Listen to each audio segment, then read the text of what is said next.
शायद तुम्हारी answer sheet भेजूंगा मैं आज ना, क्योंकि मैंने पहली आंसर शीट यहाँ भेज दी थी इंस्टीट्यूट में, तो मेरे पास थी नहीं वो। ठीक है। ठीक है।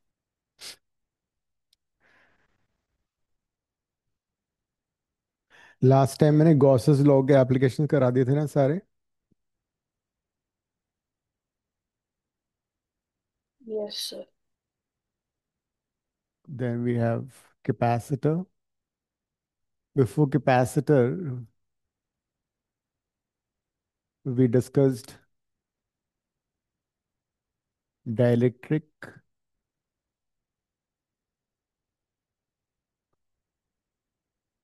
डाइलेक्ट्रिक।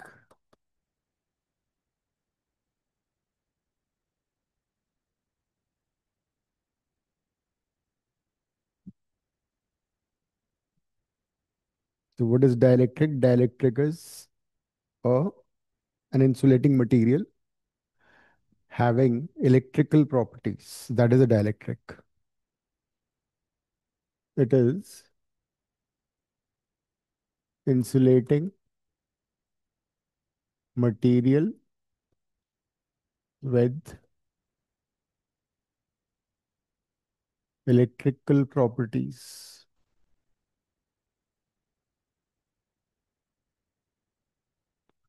इसको डाइलेक्ट्रिक बोलते हैं।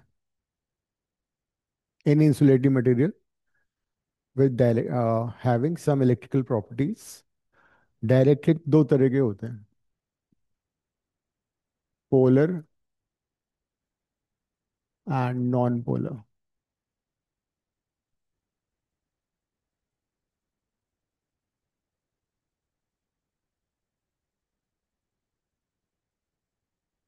Two types of dielectrics, polar and non polar.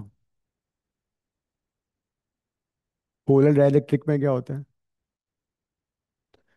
Polar dielectric में we already have like HCl molecule is there, H2O molecule is there. You have dipoles which have net dipole moment, but these are randomly distributed.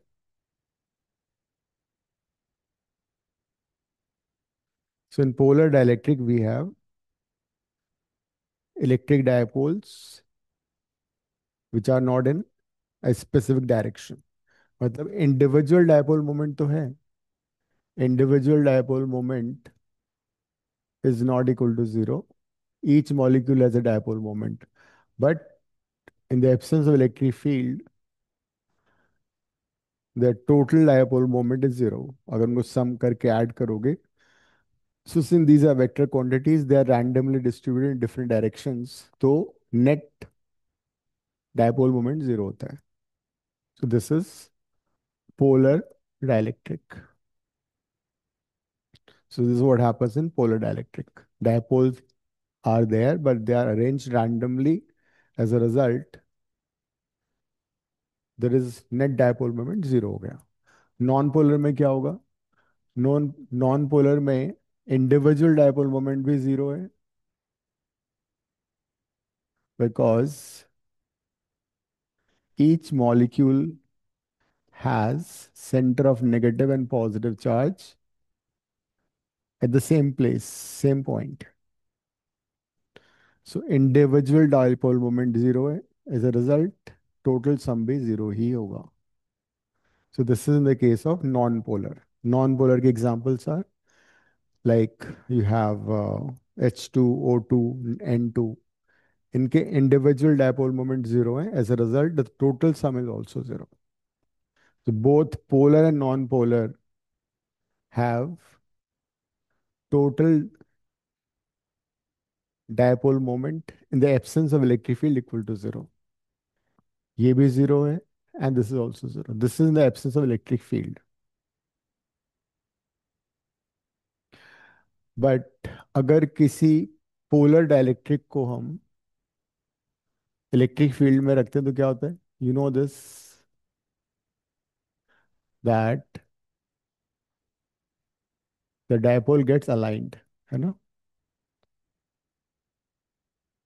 If we suspend electric dipole inside uniform electric field वो align हो जाता है in such a way that dipole moment is from negative to positive charge, electric field और dipole moment same direction में हो जाते हैं.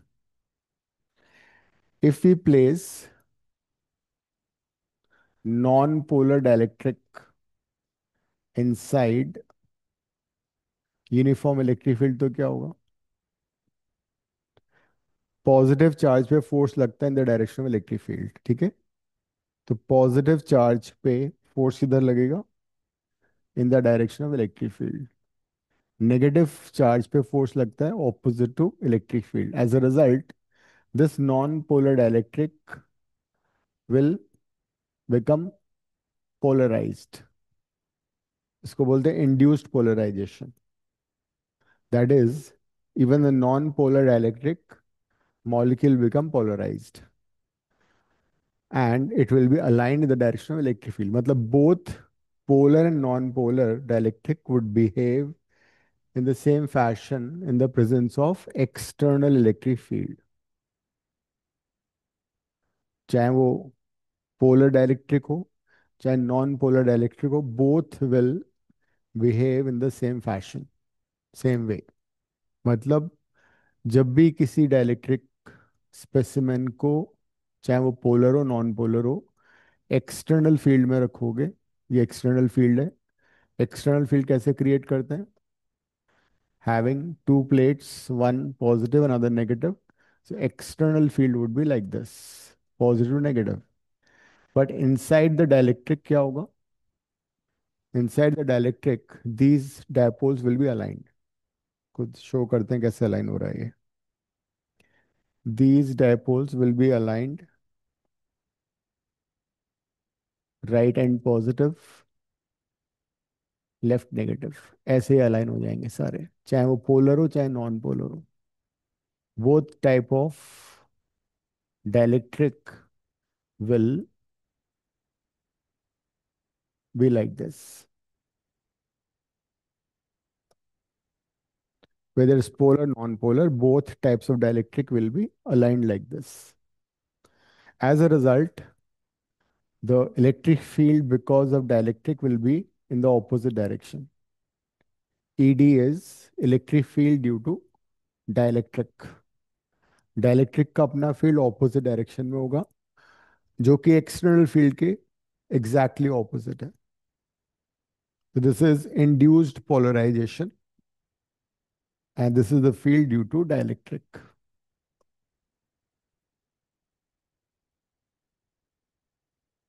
The field due to dielectric is in opposite direction to the external field. So inside the dielectric, E naught and ED will be in opposite direction. तो फिर क्या होगा? The net field, दोबारा से मैं बना रहा हूँ diagram. This is dielectric slab. Inside the dielectric, net field would be E naught by K. Where is dielectric constant K? Gap में तो वही नॉट होगा field. So this is the final situation.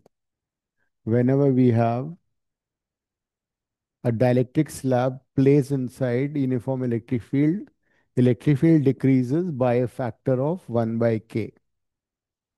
Electric field become E naught by K. Original field is E naught. Inside the dielectric will be E naught by K. And what is E naught by K? E naught by K is basically E naught minus ED. This is E naught by K. E naught was like this, ED was like this. दोनों को minus किया तो E naught by K आ गया. For metals और conductors, K कितना होता है? Infinity. Conductors में K infinity होता है. So when K is infinity, E naught by infinity मतलब जीरो हो जाएगा. That is why inside a conductor electric field हमेशा जीरो होता है. जब भी you place a conductor inside uniform electric field, irrespective of its shape, electric field would be zero. If you have a conductor placed inside external electric field inside the conductor, electric field zero होगा, because whatever electric field conductor induces, it exactly cancel the external field. So this is how a dielectric behaves inside electric field, whether it's polar or non-polar.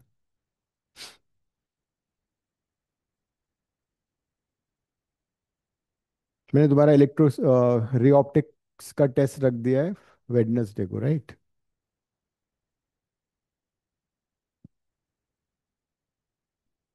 Sir, I capacitor. thought coming Friday को था test.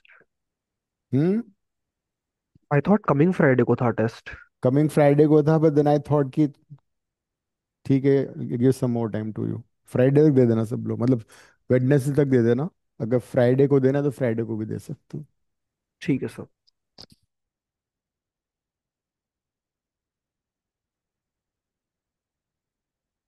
Capacitor. A capacitor is a device to store charge and energy. Capacitor is a device which is used to store charge and energy. Capacitor कई तरह के होते हैं, spherical capacitor, cylindrical capacitor. तुमने electronic equipments में देखा होगा, इस तरह के भी कैपेसिटर होते हैं। Is also capacitor. ट्यूबलाइट में स्टार्टर लगता है, वो भी कैपेसिटर ही होता है, फैन में लगता है। तो कैपेसिटर का बेसिक यूज यही होता है, to store energy and charge. In your course, you have only parallel plate capacitor. Parallel plate capacitor में there are two conducting plates, each of area A, placed parallel to another at a separation of small d. A is area of the plates and d is the separation between the two.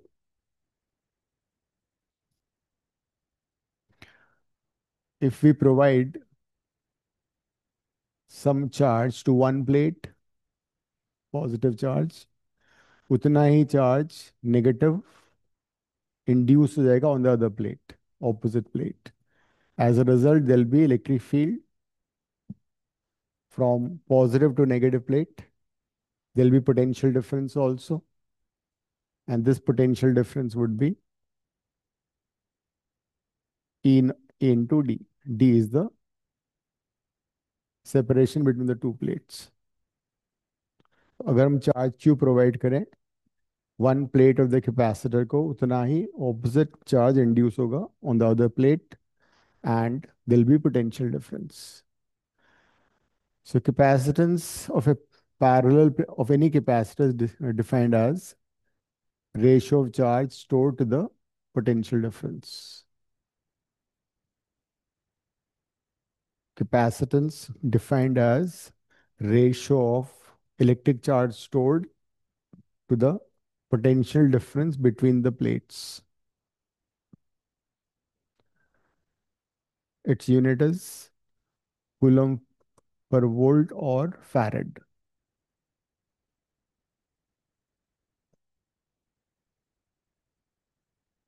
Farad is practically very, very huge unit.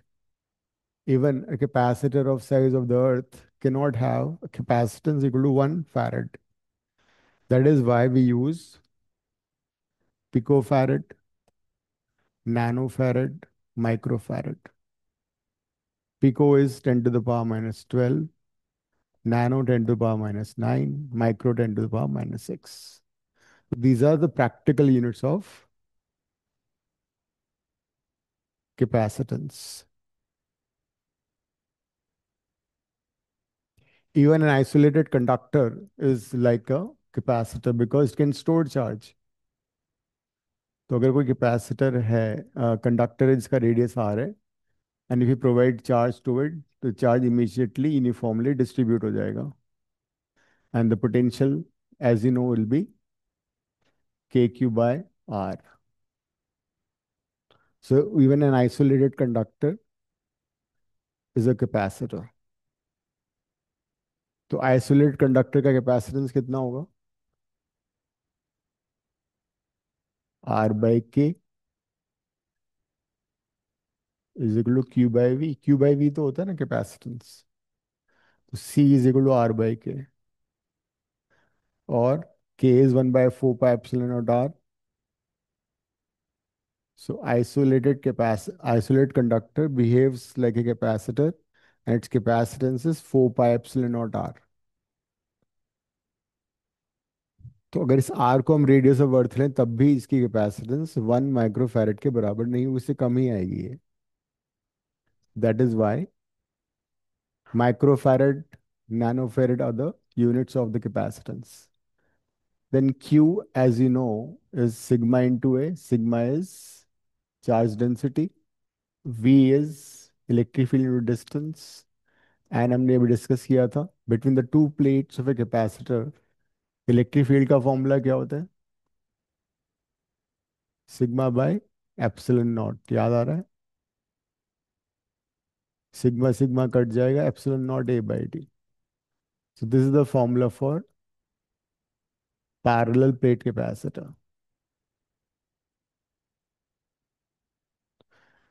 हालांकि C is equal to Q/V है, देखो जरा इस फॉर्मूले में. Tell me one thing, what if charge on the plates is zero? What will be capacitance?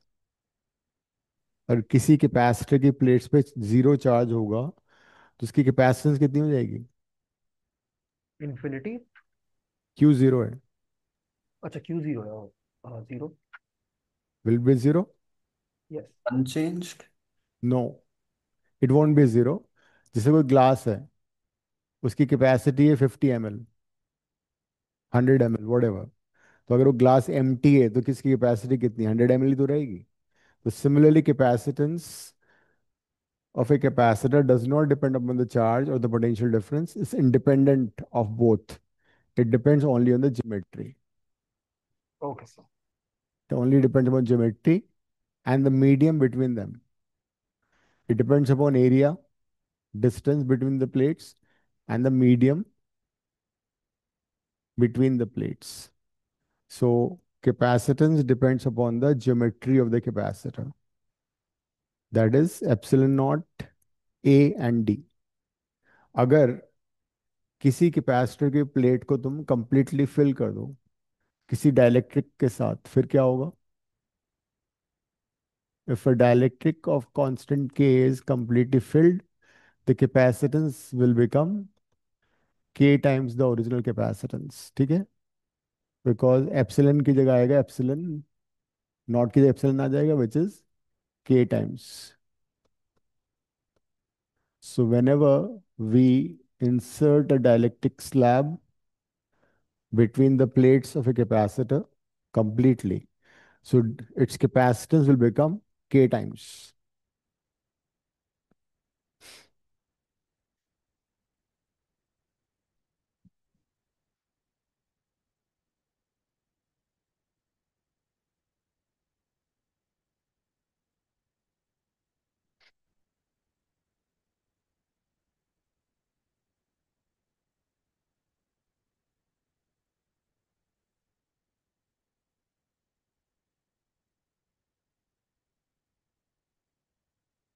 ठीक है? लेकिन अगर there's a capacitor which is being charged, suppose original capacitance is C naught, which is Q naught by V,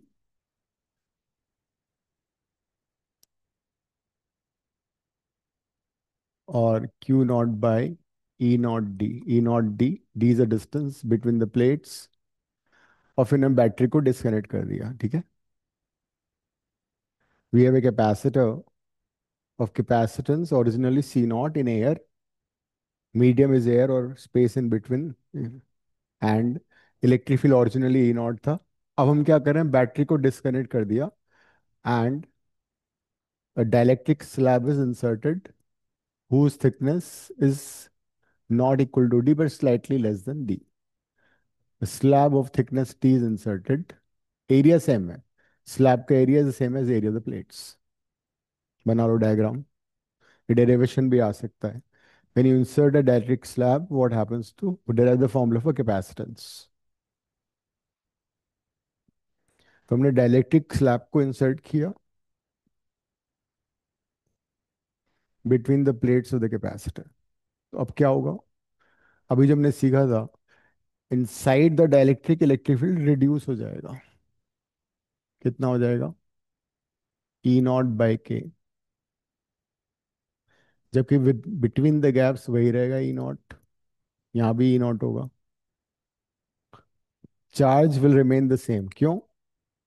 because हमने battery को disconnect कर दिया है. As battery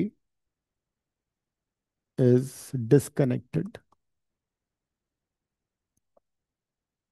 अगर मान लो बैटरी कनेक्टेड रहती और फिर हम इंसर्ट करते तो क्या होता?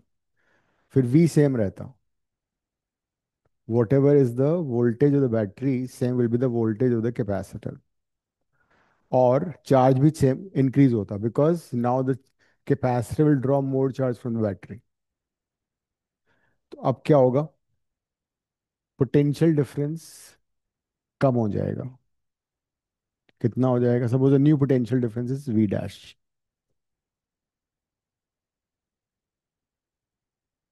New potential difference is V dash. V dash कैसे निकालोगे? वी डैश बेसिकली डिक्रीज हो गया. क्यों डिक्रीज हो गया? बिकॉज इलेक्ट्रिक फील्ड डिक्रीज हो गया. इलेक्ट्रिक फील्ड डिक्रीज होने की वजह से potential difference will decrease. And C is equal to Q by V होता है ना. क्यू सेम है, वी डिक्रीज हो रहा है, मतलब C would increase. So dielectric slab introduce करने पे capacitance will increase. V dash कैसे बताओगे अब? E not electric field into the distance is basically the potential difference. तो टी थिकनेस पे E not by K act कर रहा है. Electric field into the thickness plus gap की thickness कितनी हो जाएगी? D minus T. और वहां पे कितना इलेक्ट्रिक फील्ड है? E not. So this is the new potential difference. देखो जरा. Potential difference is basically electric field into the distance. D minus T thickness पे इलेक्ट्रिक फील्ड है ई नॉट. और टी थिकनेस पे इलेक्ट्रिक फील्ड है E not by K. So the new potential difference would be this, which is less than the original because originally everywhere the electric field was the same, E not के बराबर. अब electric field decrease हो चुका है. So potential difference decrease हो गया. So new capacitance will increase. Capacitance will increase because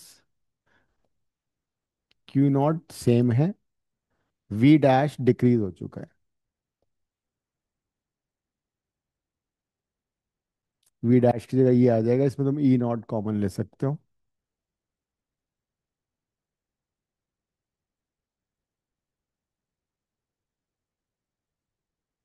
और फिर फर्स्ट इक्वेशन को सेकेंड इक्वेशन को फर्स्ट से डिवाइड करो.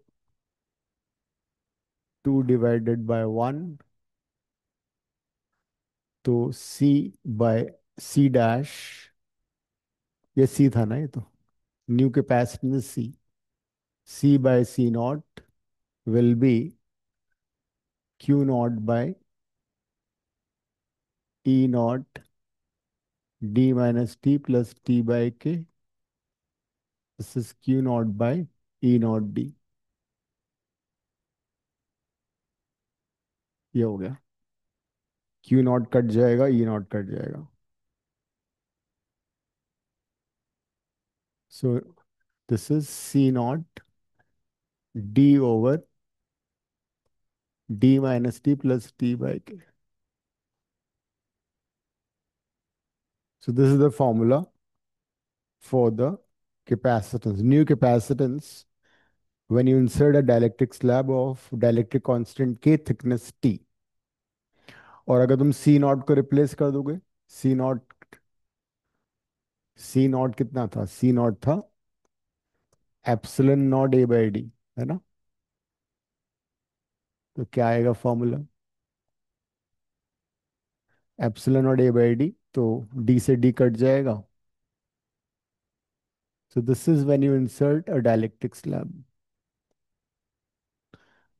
और डायलेक्ट्रिक स्लैब की जगह मेटल स्लैब करोगे इंसर्ट, तो के की जगह इन्फिनिटी डाल देना. Epsilon not A by D minus T answer आ जाएगा.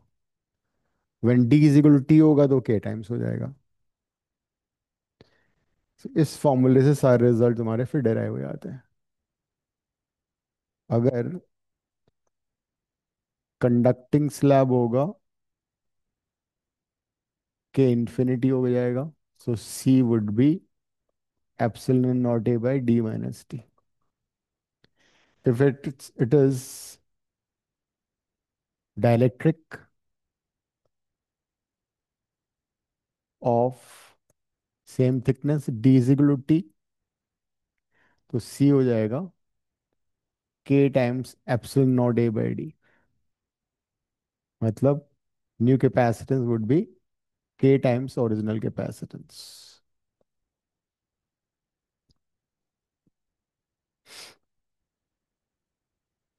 इसको भी याद कर लो. बैटरी डिस्कनेक्टेड है, हमने डाइलेक्ट्रिक स्लैब को इंट्रोड्यूस किया हुआ है. Battery disconnected and dielectric slab is introduced.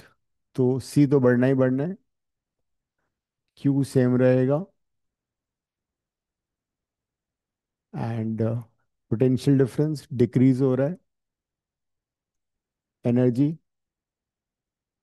Energy stored in capacitor is, तीन फॉर्मूलेज हैं उसके.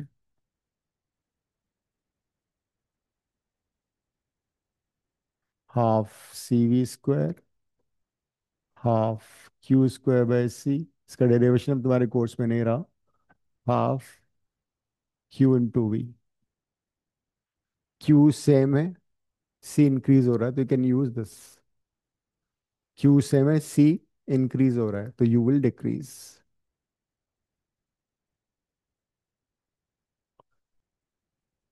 ये होता है. So when battery is disconnected and you insert a dielectric slab, ये सारे रिजल्ट्स हैं. कंसेप्चुअल्स में वैसे भी आ सकते हैं ये. डेरिवेशन इस पे ही आएगा. लेकिन अगर बैटरी कनेक्टेड है और फिर तुम इंट्रोड्यूस करो तो फिर क्या होगा? Battery is connected and we insert dielectric slab.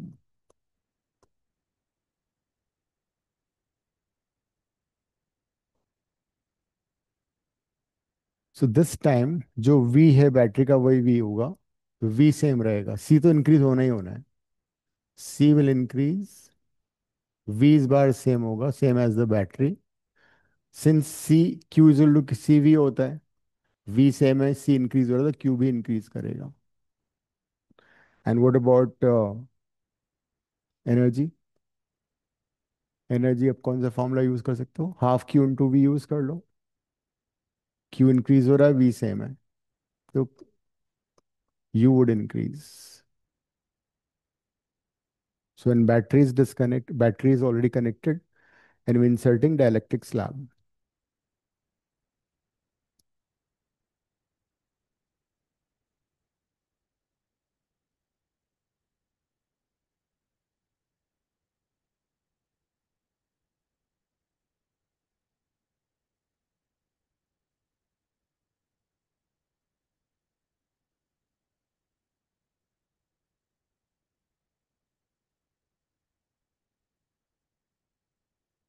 Series parallel connection का डेरिवेशन आ सकता है, वो कर लेना तुम लोग.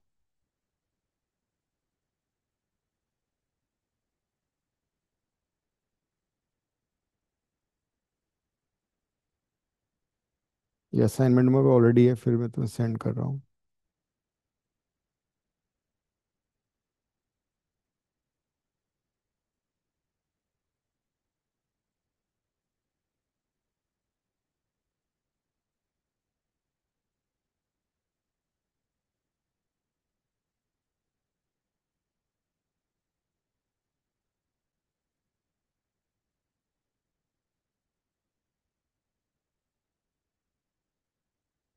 प्रॉपर्टीज ऑफ इलेक्ट्रिक तो लाइन्स, हाँ। तो क्लास कितने बजे तक होगी? वही जो सेम टाइम होता है। ओके।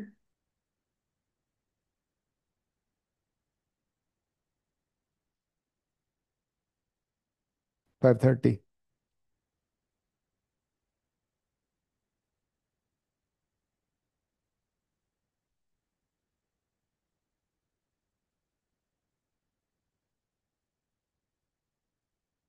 क्वेश्चन 144 करना है इसका, असाइनमेंट का 144।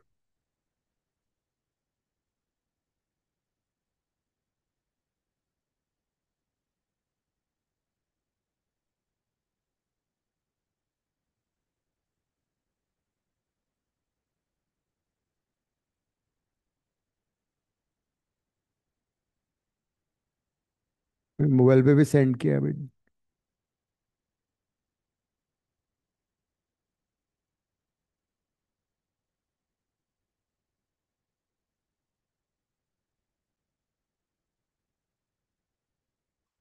144, 157 दोनों क्वेश्चन करेंगे अभी।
हो गया।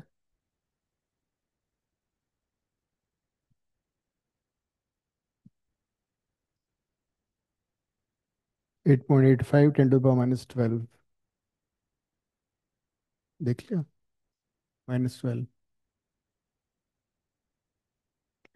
हम्म। ये वाला।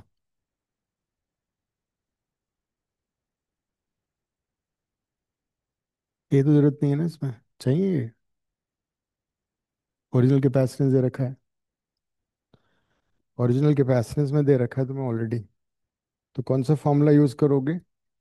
सी dash is equal to C not, और C equal to C not by D minus T plus T by K, right. ये यूज कर लो, सारा दे रखा है। एप्सिलॉन नॉट भी नहीं चाहिए। डी दे रखा है। सी दे रखा, सी नॉट कितना है? 5 माइक्रोफैरड। तो माइक्रोफैरड में आंसर आएगा। डी कितना है? आई थिंक ऊपर डी आएगा इसमें, है ना। 5। डी कितना है? 5 मिलीमीटर को मीटर में कन्वर्ट कर लो, वैसे कट जाएगा वो। 5 millimetre. Thickness of the slab कितना है? 3 मिलीमीटर। प्लस टी बाई के, टी इज 3 10⁻³ बाई के कितना है? 6। सो 10⁻³ कॉमन ले लो।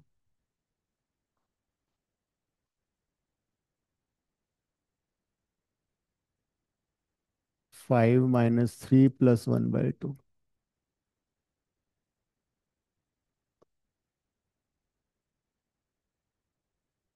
2 + 1/2, 5/2। 10। डबल हो गया। सी नो सी।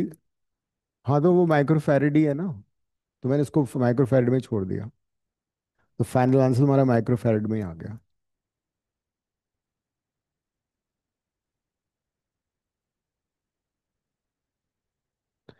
नेक्स्ट कौन सा बोला मैंने? 1।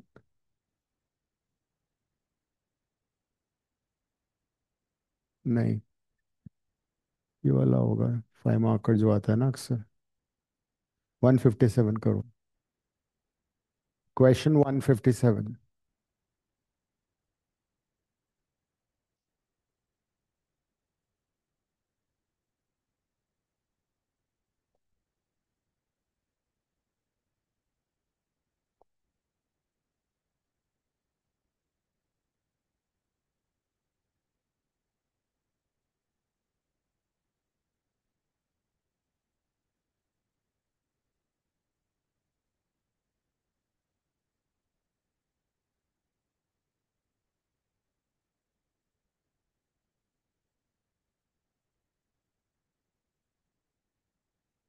ये एनसीआरटी का क्वेश्चन है, 5 मार्क का आता है।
So this is a circuit given to us. Battery is 300 volt. तो सबसे पहले हम क्या करेंगे? From the positive terminal of the battery you start charge. ये पॉजिटिव टर्मिनल है, यहाँ से चार्ज चल रहा है. Suppose this charge is Q. उसके बाद देखो ये चार्ज कहाँ तक जाएगा, कहाँ पे ये डिस्ट्रीब्यूट होगा. So the moment the charge reaches here, ये चार्ज डिस्ट्रीब्यूट हो जाएगा. कुछ चार्ज यहाँ जाएगा, कुछ यहाँ जाएगा. सपोज यहाँ इस वाली ब्रांच में Q1 चार्ज आ रहा है, तो इसमें Q1 आएगा और रिमेनिंग चार्ज यहाँ चला जाएगा. This is Q minus Q1. और फिर यहाँ से Q1 आएगा, यहाँ से Q माइनस Q1 वापस Q चला जाएगा. तो जिन कैपेसिटर में सेम चार्ज आ रहा है वो कैपेसिटर्स तुम पहले सीरीज में ले लो. इन दोनों में सेम चार्ज है. C2 and C3 are in series because same charge flow through them.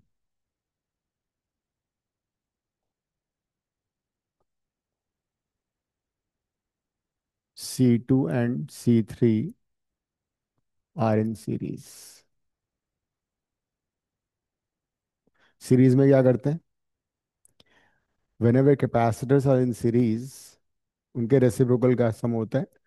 लेकिन अगर दो कैपेसिटर सीरीज में है तो बेटर है उनको मल्टीप्लाई कर लो न्यूमरेटर में and add in the denominator. कई बार रेसिप्रोकल लेना भूल जाते हैं. वैसे भी अगर दो कैपेसिटर इक्वल हैं तो उनका रिजल्टेंट आधा हो जाएगा. तीन इक्वल हैं तो उनका वन थर्ड हो जाएगा. ये होता है. सो C2 C3 का रिजल्टेंट हमारे पास आ गया 100 पिकोफैरेड. C2 C3 का रिजल्टेंट को मैं 2 3 लिख देता हूँ.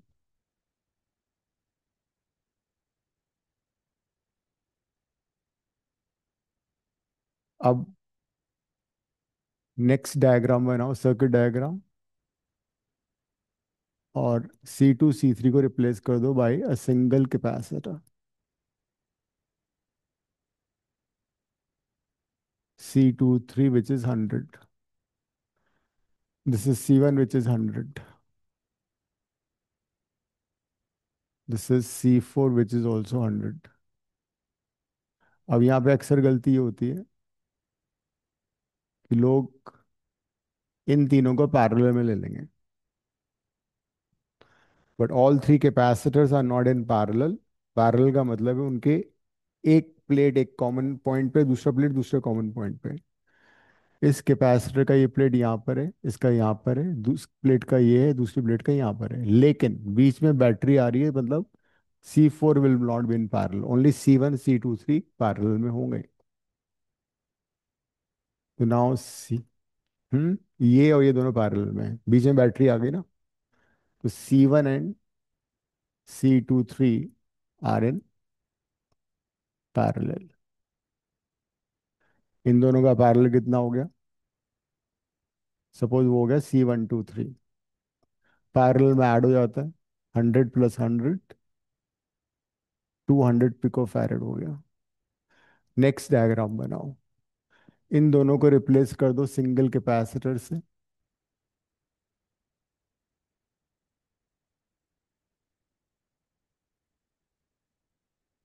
And there's a battery here.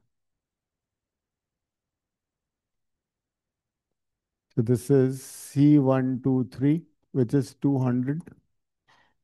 C4 is also 200. इसके बाद ये दोनों सीरीज में हो जाएंगे बिकॉज यहाँ से जो चार्ज चल रहा है वो सेम चार्ज इसमें भी आ रहा है.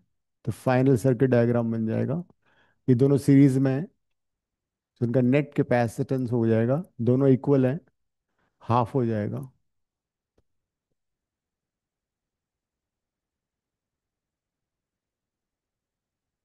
So net capacitance of the circuit is 100 picofarad.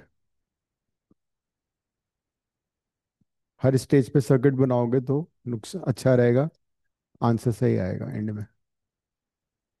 अब हम क्या करेंगे? Once you get the net capacitance which get the charge flowing to the battery, it would be C net into the battery का voltage, 100 into 300 volt, तो ये हो जाएगा 30,000 pico coulomb.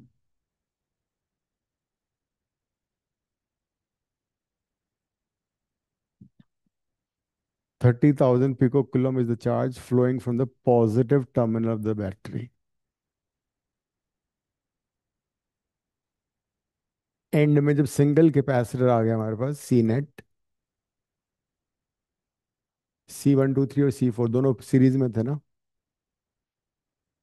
200 and 200 series में थे। अगर एन कैपेसिटर इक्वल हैं और सारे के सारे सीरीज में हैं, तो क्या फॉर्मूला होता है? फॉर्मूला होता है C/N।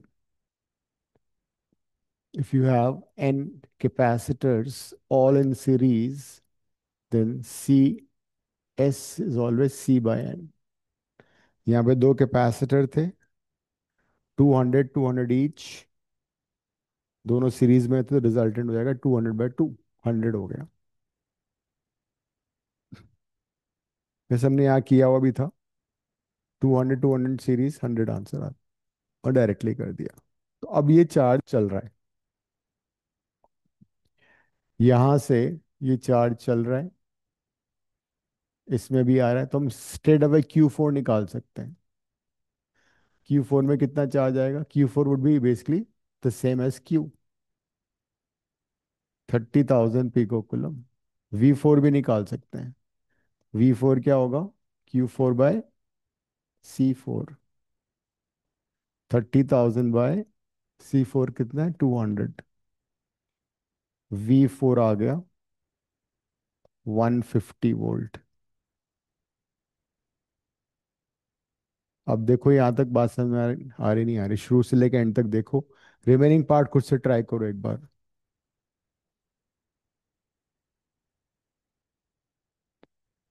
क्या हुआ भव्या, सो गई थी तुम? नहीं सर, फॉर्म्स फिल कर रही थी। क्या कर रही थी? फॉर्म्स फिल कर रही थी यूसीड का, जो वो हमारा स्कूल से मिल गया ना आज। अच्छा, फॉर्म फिल हो रहा है? इस सीट पे काफी लोगों को डिफिकल्टी आ रही थी। नहीं नहीं सर, हो रहा है। अच्छा बस अच्छा। लास्ट स्टेज रह गया उसका। जो हमारा स्कूल से लाई थी फॉर्म, उसको स्कैन करके लगाना है पीडीएफ में। अच्छा, अदरवाइज सब कुछ हो चलो ठीक है। तो ये है। उसकी सारे रीजनिंग्स फॉलो करके उसके बाद फोटोज एंड ऑल लगानी है ना, सिग्नेचर फोटो सब कुछ। कितना टाइम लगा फिल करने में? बहुत बड़ा है क्या फॉर्म? बहुत बड़ा नहीं है सर, बस ये है, इसमें तो आपको कम से कम स्कूल जितना टाइम लेगा फॉर्म में। वैसे तो हमारा स्कूल एक एक दो दो दिन भी ले रहा है, बट आज मुझे जल्दी मिल गया। अपेंडिक्स, मतलब वो सिग्नेचर अटैच जो कराने थे ना? हाँ जी। ठीक। अदरवाइज ज्यादा टाइम नहीं लग रहा। आप मान के चलो, अगर आप अभी बैठते हो करने के लिए तो हम्म 15-20 मिनट्स में आप जो बाकी सब कुछ है, अगर आपको सब पता है, आपके पास है सारा कुछ, तो भरा अच्छा, जाएगा। ठीक है। तो फॉर्म हमने भर लिया है, अब आगे का काम करते हैं। करो, अब क्वेश्चन करो आगे। Q4 V4 आ चुका है। अब क्या करोगे? उल्टा चलोगे। यहाँ तक सर्किट सॉर्ट हो चुका है हमारा, यहाँ पे आ जाओ अब तुम। यहाँ से क्यू चार्ज चल रहा था बैटरी के पॉजिटिव टर्मिनल से। कितना चार्ज था ये? 30,000 पिको कुलम। यहाँ पे तुम जरा देखो, यूनिट्स का ध्यान देखते हैं। This was pico coulomb, this was pico farad. So pico से पिको कट गया, coulomb by farad is volt. एक और तरीका भी, चार्ज के बिना भी हम कर सकते हैं। मतलब इसके बाद यहाँ पे हमें मालूम है कि ये दोनों सीरीज में हैं। सीरीज में हमेशा वोल्टेज ऐड होते हैं। हमने इसका वोल्टेज निकाल लिया। कितना वोल्टेज है इसका? इसका वोल्टेज है 150। 150 आया था ना? इसका वोल्टेज 150 है। सप्लाई वोल्टेज कितना है? 300। तो इसके अक्रॉस कितना वोल्टेज आएगा? इसके अक्रॉस वोल्टेज भी 150 आएगा। सप्लाई वोल्टेज 300 है, V4 150 है, तो उसको माइनस कर दो, तुम्हारा वोल्टेज डायरेक्टली आ जाता है। ये तरीका भी एक। ये तो वोल्टेज का तरीका मैंने बताया था। अब 1 2 3 क्या थे? 1 2 3 इन दोनों के रिजल्टेंट थे। इन दोनों का नेट 1 2 3 था, C1 2 3। ये दोनों पैरेलल में क्या सेम होता है, वोल्टेज सेम होता है, मतलब इसके क्रॉस भी वोल्टेज 150 आएगा। और वोल्टेज 150 आएगा तो तुम Q1 निकाल सकते हो। These two are in parallel, इन दोनों का रिजल्टेंट ये था। इसके क्रॉस वोल्टेज 150 है तो दोनों के क्रॉस 150 आएगा। ठीक है। तो मुझे C1 पता है, मुझे V1 पता है, I can find charge Q1 over here. Q1 क्या होगा, this into this, C1 into V1। तो 150 इंटू 100 कितना हो जाएगा ये, 15,000 पिको कूलम। चार्ज ऐसे भी आ सकता है। This is another method. यहाँ से Q चार्ज चल रहा है जो कि डिस्ट्रीब्यूट होगा, इसमें Q1 जाएगा, इसमें Q-Q1 जाएगा। दोनों पैरेलल में सेम क्या होता है, वोल्टेज। तो Q1/100, Q-Q1/100, हम वो भी तरीका अपना कर सकते थे। वैसे दोनों कैपेसिटर 100 एंड 100 है, तो दोनों में इक्वली चार्ज डिवाइड होगा। चार्ज डिवाइड होता है पैरेलल में। ये 30,000 था, आधा इधर गया, 150 आधा इधर आ जाएगा। So many ways to sort out the problem, कई तरीके से कर सकते थे। उसके बाद इसका वोल्टेज मेरे को पता है, पैरेलल में था ना, इसका भी 150 होगा। ये दोनों सीरीज में है, मतलब इस पॉइंट से इस पॉइंट तक 150 वोल्टेज था। सीरीज में वोल्टेज डिवाइड होता है, दोनों कैपेसिटर इक्वल है, 200 200, 50 50 आधा आ जाएगा इन पे। तो V2 पे भी 75 और V3 भी 75 वोल्ट आ जाएगा। ऐसे नहीं करना है तो तुम चार्ज निकाल के कर सकते हो। यहाँ से चार्ज चलाओ। ये चार्ज कितना है, this charges 15,000 pico coulomb. You know the capacitance, 15,000 picocoulomb by 200 picofarad, 75 volt. पूरा सर्किट सॉल्व हो गया।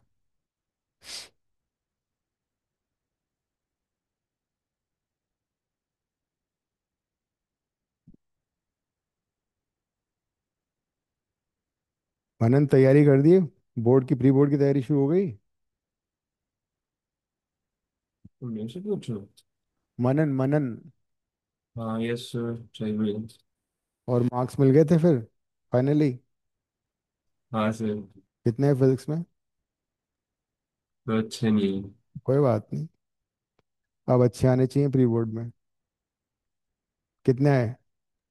Yes sir. अच्छे नहीं है। क्यों 35 में भी नहीं है, 30 से भी कम है।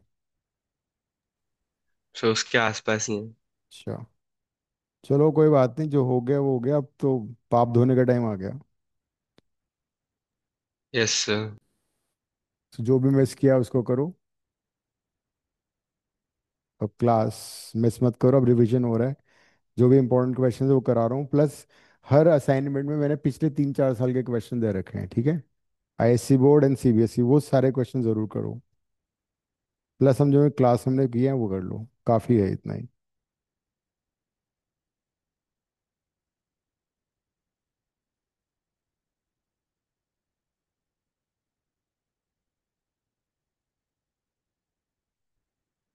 क्वेश्चन 136 करो, असाइनमेंट का question 136।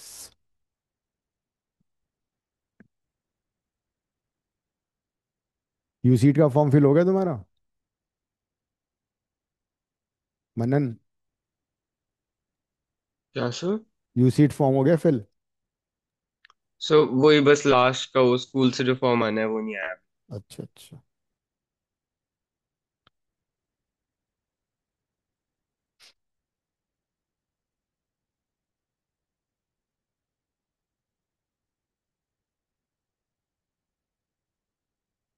One thirty six.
Sir आपकी आवाज नहीं आ रही है। अच्छा ठीक है, अब आ रही है।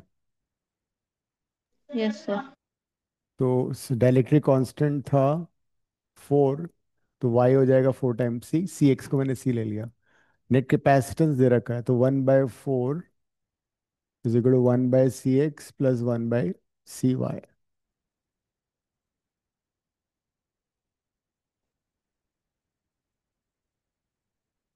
सी कितना आ गया? 5। सो दैट मीन्स CX हो गया 5 माइक्रोफैरड, CY हो गया 4 × C 20 माइक्रोफैरड। सीरीज कॉम्बिनेशन में net capacitance is always less than the least among them. So if you have two और मोर कैपेसिटर्स इन सीरीज, उनका रिजल्टेंट हमेशा जो सब में लीस्ट है उससे भी छोटा आएगा। In series combination of capacitors the resultant capacitance would be less than the least among them. तो नेट कैपेसिटेंस 4 था, इसका मतलब दोनों कैपेसिटर 4 से बड़े हैं, 5 और 20 आ गए। नेक्स्ट पार्ट कर लो अब।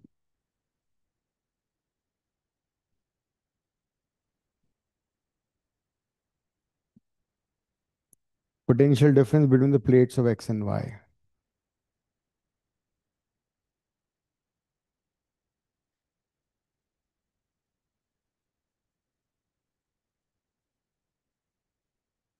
सीरीज में पोटेंशियल डिवाइड होता है, चार्ज सेम होता है। या तो you can find the charge. Net capacitance already मालूम है तुम्हें, एक्स एंड वाई का नेट कैपेसिटेंस था 4 माइक्रोफैरड। बैटरी का वोल्टेज है 12 वोल्ट, तो how much charge will flow you can find that. 4 × 12 48 microcoulomb. दोनों पे सेम चार्ज जा रहा है 48 माइक्रोकुलम। तो you can find voltage across X. Voltage होगा charge 48 microcoulomb by the capacitor. X का कितना था? 4।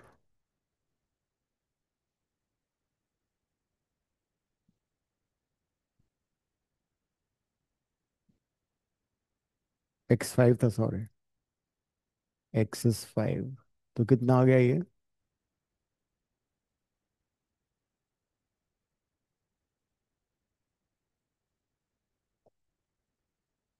9.6 volt. Voltage across the capacitor x is 9.6। और सीरीज में वोल्टेज ऐड होता है, तो वी वाई कितना हो जाएगा? वी वाई हो जाएगा 12 माइनस 9.6, 2.4। तुम चाहो तो उसको चार्ज से भी कर सकते थे। और V Y is equal charge 48 microcoulomb by वो कितना था? 20। आंसर वही आएगा, 48/20 2.4। So that is also the same, 2.4.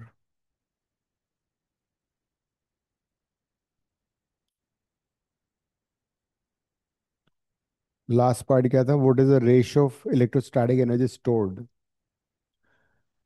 Electrostatic energy stored के लिए हमें डिसाइड करना पड़ेगा हमें कौन सा फॉर्मूला यूज करना पड़ेगा। वो फॉर्मूला यूज करो ताकि कैलकुलेशन करनी ही ना पड़े। सीरीज कॉम्बिनेशन में charge remains the same. In series combination charge same होता है। तो जब चार्ज सेम होता है तो हम कौन सा फॉर्मूला यूज करेंगे ताकि चार्ज कट जाए? We use half Q² by C। Energy का फॉर्मूला ये भी होता है। दोनों में चार्ज सेम है, तो we don't have to do any calculation. Half Q² cut जाएगा, it would be CY/CX। CY कितना है? 20। CX is 5। 4:1। हम्म हाँ, तो इसमें चार्ज निकाल लिया हमने। चार्ज को एक्स की कैपेसिटेंस से डिवाइड कर दिया, C5 आ गया था ना, CX5 था। तो वोल्टेज है charge by capacitance, Q/C equal to V होता है ना। तो रेशो हमने निकाला ½ Q²/C से। You could have used half CV² also, but उसमें कैलकुलेट करना पड़ता था।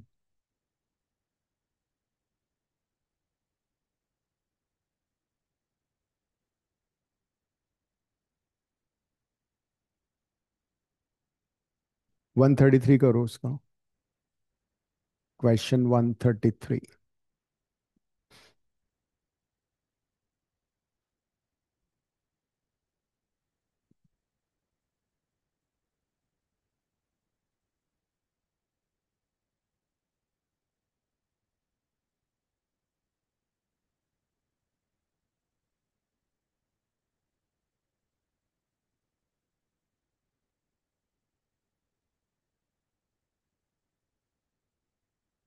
आ रहा, तुम्हें डायग्राम इंप्रूव करने पड़ेंगे अपने।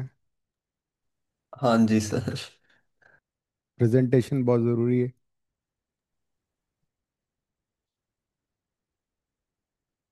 अगस्त ने काफ़ी कुछ किया है वैसे। क्या सर? तुम्हारे डायग्राम बहुत खराब हुआ करते थे ना पहले। हाँ जी sir.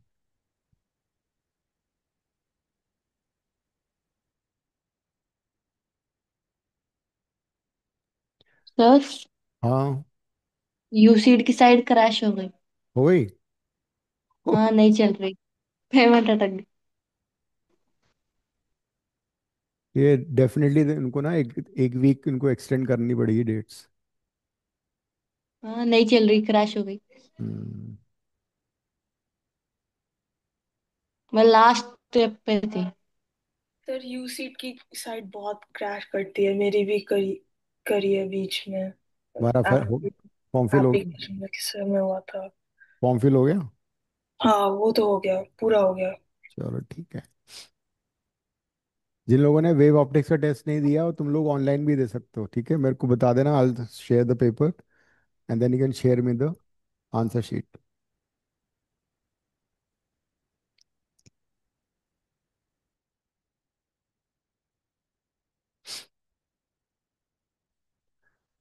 Question 133।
Energy stored in C4 दे रखा है हमें।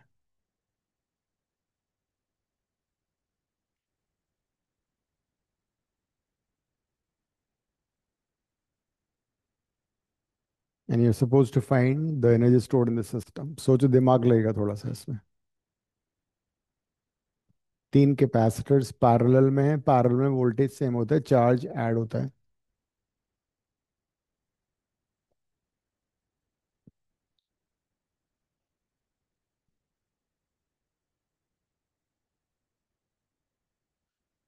वोल्टेज सेम होगा पैरेलल में, ये वोल्टेज डिफरेंट होगा।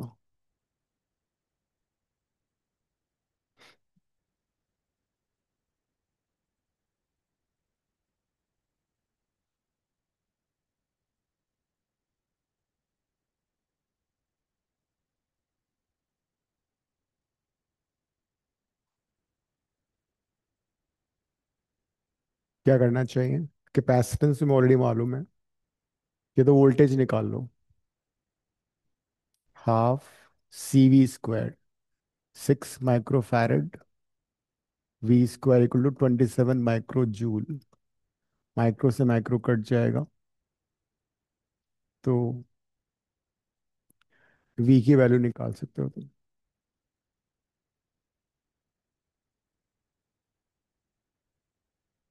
V आ जाएगा 3 वोल्ट। ठीक है, ये आ रहा है। अब ये V तीनों के अक्रॉस होगा बिकॉज तीनों पैरेलल में है। Half CV²।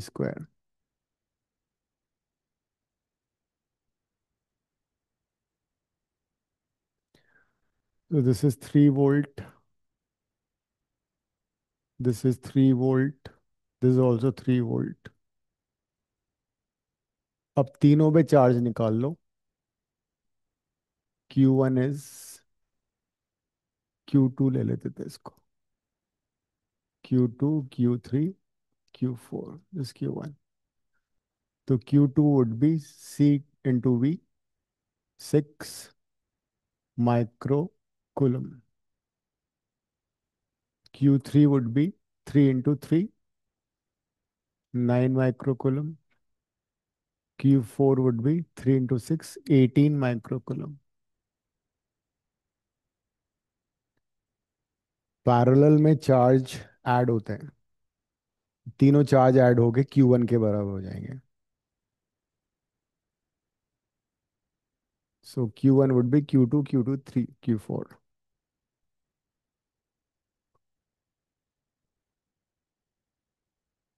Q1 आ जाएगा 6 + 9 + 18। कितना होगा ये? 33।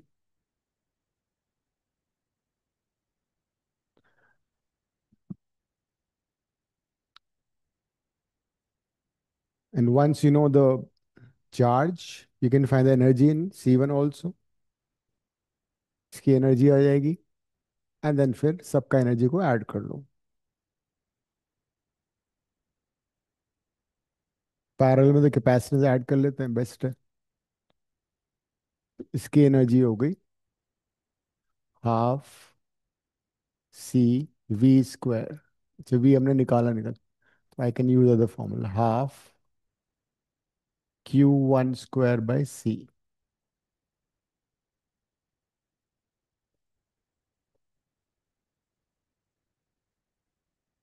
तो इसकी एनर्जी आ जाएगी। इन तीनों की एनर्जी कैसे निकालोगे? तीनों पैरेलल में है, 2, 3, 4 की एनर्जी आएगी। तीनों पैरेलल में कैपेसिटेंस ऐड होता है। कितना हो गया कैपेसिटेंस? 2 + 3 + 6, 11। 11। हाफ CV² यूज कर रहा हूं मैं, ठीक है। V कितना है? 3। तो ये है 99/2। दोनों को ऐड कर लो, टोटल एनर्जी आ गई। इंडिविजुअल निकाल के भी ऐड कर सकते थे हम, बिकॉज चार्ज पता था हमें, C पता था, V पता था, बट बेटर है यही कर लो।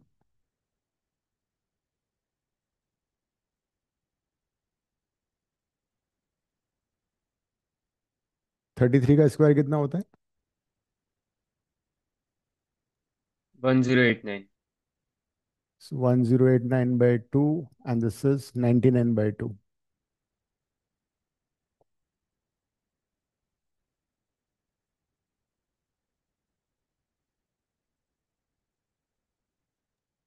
594। माइक्रोजूल, ओरिजिनली माइक्रोजूल में था ना एनर्जी। सर 594 नहीं होगा? 594, हाँ 594। so that's the answer. अब तुम्हें क्या करना है, इलेक्ट्रोस्टैटिक्स के जो क्वेश्चन है ना प्रीवियस ईयर्स वाले, 24 वाले, 23 वाले, 20, इनको कर लेना। नेक्स्ट क्लास मैं डिस्कस करूंगा ये वाले, ठीक है। फ्राइडे क्लास को discuss these previous year questions, इनको फिनिश कर लेना। Okay sir. Ending the class. Bye thank sir, you sir. Thank you. Thank you sir.